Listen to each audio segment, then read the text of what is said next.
Bonjour. Dans le cadre des élections présidentielles françaises, une source de discrimination forte est l'Europe.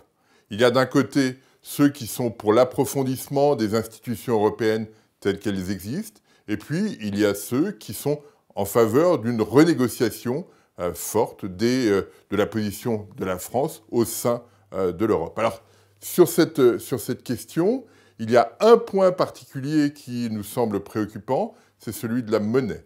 Si on rediscute la position de la France vis-à-vis de l'Europe, eh bien, il y a forcément une conséquence monétaire. Pour l'un, c'est une sortie de la zone euro.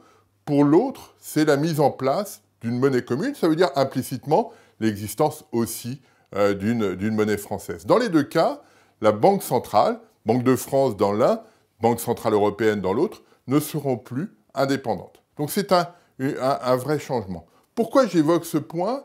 Eh bien parce qu'on a souvent fait le parallèle entre le Brexit et une éventuelle sortie de la France de la monnaie européenne. C'est cette question de la monnaie qui est majeure.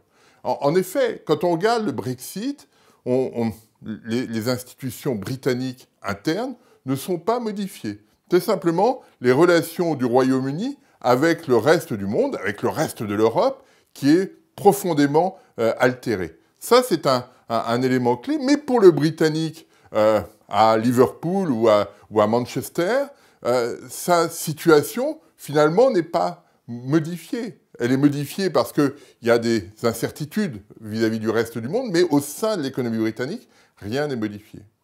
Dans le cas des deux candidats français remettant en cause l'appartenance aux institutions européennes, et notamment sur la monnaie, eh bien, on aurait effectivement une rupture vis-à-vis des autres pays de l'Union européenne, mais aussi un changement profond sur le système monétaire interne.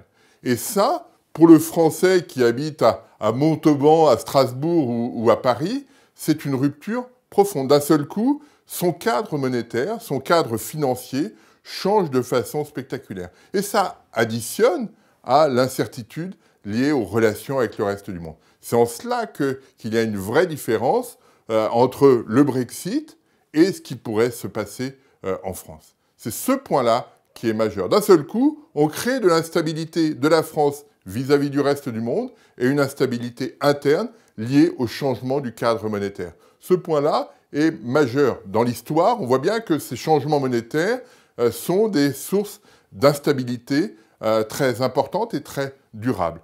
Est-ce que l'on veut aujourd'hui rentrer dans ce cadre instable? C'est la vraie question. Je vous remercie.